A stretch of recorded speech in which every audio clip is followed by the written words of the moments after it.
s'agit d'un acte machinal, se nourrir est une des relations les plus intimes que les êtres vivants ont avec l'environnement. L'ingestion de nutriments est un acte de nudité biologique où chaque cellule expose sa vulnérabilité afin de recueillir les éléments favorisant son épanouissement. Ce coït nutritionnel entre les aliments et la cellule permet de donner naissance à une des plus belles réalisations de l'être vivant, le mouvement.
L'évolution de la technologie nous permet dorénavant de mesurer l'activité physique à l'aide d'appareils qu'on appelle des accéléromètres.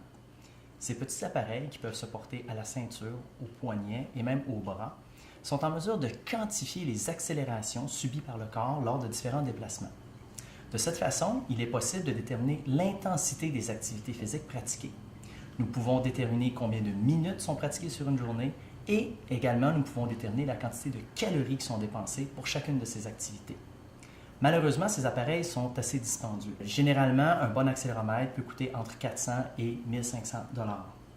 Le principal avantage de ces appareils réside dans leur capacité à distinguer les différentes intensités d'une activité physique à l'autre. Un accéléromètre va être en mesure de savoir si vous courez ou si vous marchez. Cependant, certaines activités vont induire des biais. Par exemple, la pratique de vélo va engendrer certaines difficultés pour capter précisément la quantité de calories qui est dépensée. De plus en plus d'adeptes du conditionnement physique ont recours à des cardiofréquencemètres pour déterminer l'intensité et la dépense énergétique associées à des activités physiques. Ces appareils sont très efficaces pour mesurer avec précision les fréquences cardiaques. Cependant, ils sont beaucoup moins précis pour déterminer la quantité de calories qui est dépensée lors d'un effort. La raison est bien simple, c'est que plusieurs facteurs peuvent influencer les fréquences cardiaques autres que la consommation d'énergie. Un exemple flagrant, lors d'un entraînement en musculation, il n'est pas rare de voir les fréquences cardiaques augmenter à des valeurs avoisinant le 90 ou 95 % des fréquences cardiaques maximales théoriques. Cependant, la dépense énergétique d'une telle activité n'est pas représentée clairement par les fréquences cardiaques. Il est donc très important de connaître les limites de ces appareils. Pour une activité physique aérobie, les cardiofréquencemètres peuvent être un outil intéressant pour approximer la dépense énergétique, mais pour des activités du quotidien ou des activités plus de type musculation, ce type d'appareil induit un biais assez important. D'une journée à l'autre, d'un exercice à l'autre, on peut remarquer des écarts assez importants. Certains appareils vont sous-estimer jusqu'à 30 % la dépense énergétique, alors que d'autres vont surestimer jusqu'à 70 % les calories dépensées. Comme l'activité physique est très variable d'une journée à l'autre, il devient excessivement important d'être en mesure de quantifier cette dernière. Lorsqu'on parle de perte de poids, il est important de comprendre que la balance énergétique est la clé du succès. Il faut induire un déficit énergétique afin de stimuler une perte de poids. Pour ce faire, une option est de réduire les apports, donc de jouer sur les apports nutritionnels, et l'autre option est d'augmenter l'activité physique. Afin d'être en mesure de pleinement augmenter l'activité physique, il faut être capable de la quantifier. L'utilisation de podomètres, d'accéléromètres ou de cardiofréquencemètres permet d'avoir une approximation de cette dernière. Il est très important de déterminer l'activité physique, non pas seulement pour une activité, mais bien pour toute la journée. L'objectif premier devrait être de chercher à augmenter l'activité physique sur 24 heures. Par exemple, l'utilisation d'un podomètre pourrait nous permettre d'augmenter l'activité physique en cherchant à augmenter le nombre de pas effectués sur une journée. Il en va de même pour un accéléromètre. Nous pouvons chercher à augmenter la quantité d'activité ou l'intensité des activités pratiquées sur une journée.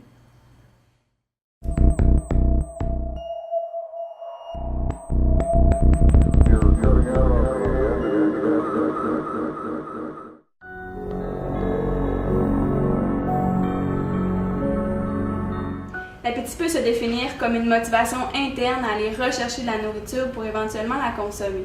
Il ne faut pas mélanger l'appétit qui est physiologique, à laquelle le corps recherche à combler des besoins, avec l'appétit qui est plutôt émotionnel, qui représente plutôt une envie de consommer, une envie de grignoter durant la journée.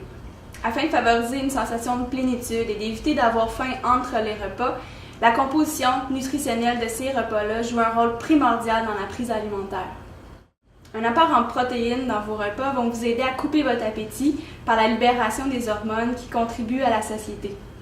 Si votre repas contient une source de fibres, ça va vous aider à couper votre appétit parce que ça va ralentir la digestion, ça va augmenter le temps de mastication et ça va, dans le fond, permettre à votre cerveau de comprendre que vous avez assez mangé. Le fait de boire de l'eau pendant un repas peut vous aider non seulement à une meilleure absorption des nutriments, et en plus va augmenter le volume dans votre estomac et donc envoyer un message de satiété à votre cerveau. La densité énergétique des aliments que vous consommez à votre repas peut aussi influencer votre appétit. La densité énergétique se traduit par le nombre de calories qu'un aliment va vous apporter par gramme d'aliment. Alors, si vous avez par exemple un aliment qui est à faible densité énergétique, il va contenir beaucoup d'eau, beaucoup de fibres qui vont aider à élargir l'estomac et à vous couper l'appétit. Tandis qu'un aliment à haute densité énergétique contient plus de gras, donc un plus petit volume, et va vous donner plus de calories et pas nécessairement un effet de satiété. En résumé, pour vous aider à couper votre appétit, assurez-vous que ce que vous mangez contient des fibres, des protéines et de l'eau. Prenez votre temps aussi pour manger, déposez votre fourchette après chaque bouchée, éliminez les sources de distraction comme la télévision ou l'ordinateur et assurez-vous surtout que vous ne sautez pas de repas, ce qui pourrait augmenter votre appétit au prochain.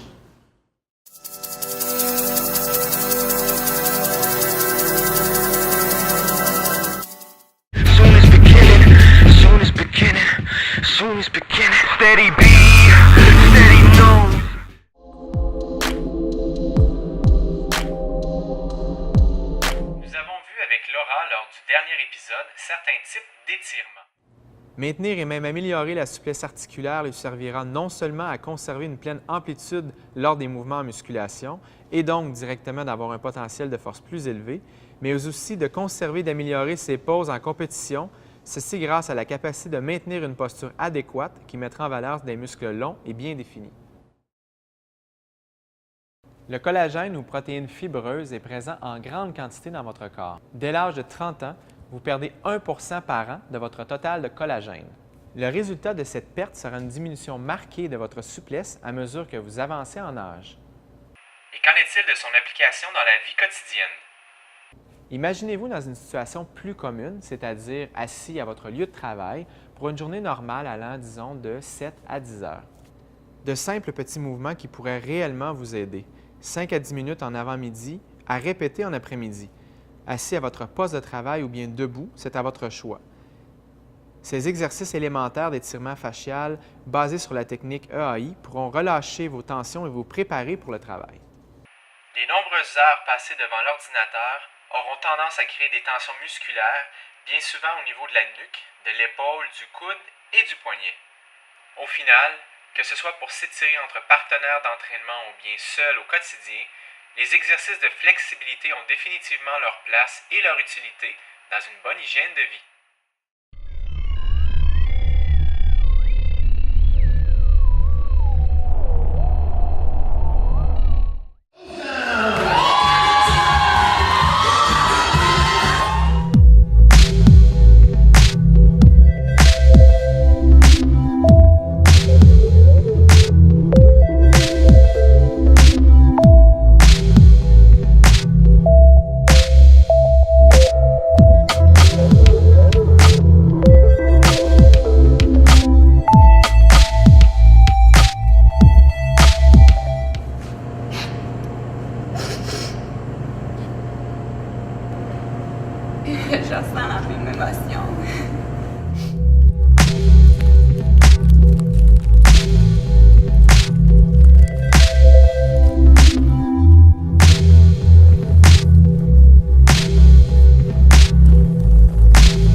as apporté comme changement pour justement avoir ta meilleure forme à vie?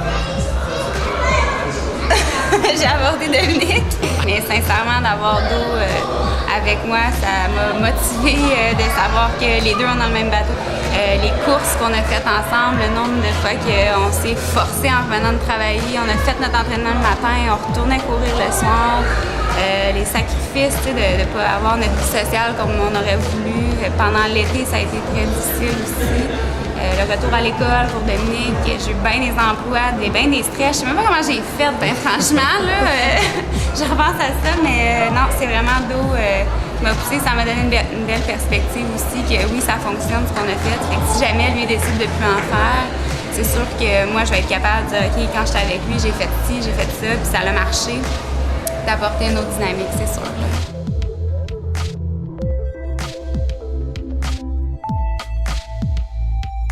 On a augmenté beaucoup le volume. Moi, courir dehors, c'était au maximum 20 minutes, puis bon, je rentre mes clics, mes claques, puis ça finit là. Mais là, on allait un bon 45 minutes, 5 fois semaine. La fin de semaine, c'était des 1 heure. On se disait qu'on va faire des pauses la fin de semaine, on va faire du cardio. On avait notre 5-6 jours semaine de musculation en plus de ça. Fait que la course, ça a été de l'extra, mais 45 minutes, 5-6 fois semaine, ça l'accumule. Puis je pense que ça a très bien marché, là. C'est pas seulement d'apporter des changements au niveau de l'alimentation, c'est certain que c'est important, mais il y a aussi, c'est trouver l'équilibre entre la dépense énergétique et les apports énergétiques. Je te dirais, les apports, c'est sûr qu'ils ont diminué, mais j'ai pas mal maintenu la même chose pendant un bon mois et demi. Au niveau de l'apport alimentaire, puis la dépense énergétique, c'est ça qui a changé beaucoup. On a varié énormément nos entraînements, mais l'alimentation va mal rester pareil, je dirais. Là. Fait que le plus gros, je pense, c'est beaucoup l'entraînement. Les gens, c'est sûr que les gens, comme on se dit tout, on fait une diète, on perd du poids. Oui, mais maintenir une masse musculaire, d'essayer de garder le plus possible ta masse musculaire et diminuer le gras, c'est pas juste la diète qui va faire ça. Fait que l'entraînement, pour nous, ça a été le plus important, je pense. On en brûlait des calories.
Beauty, and that beauty is clarity of knowing what is and knowing what isn't.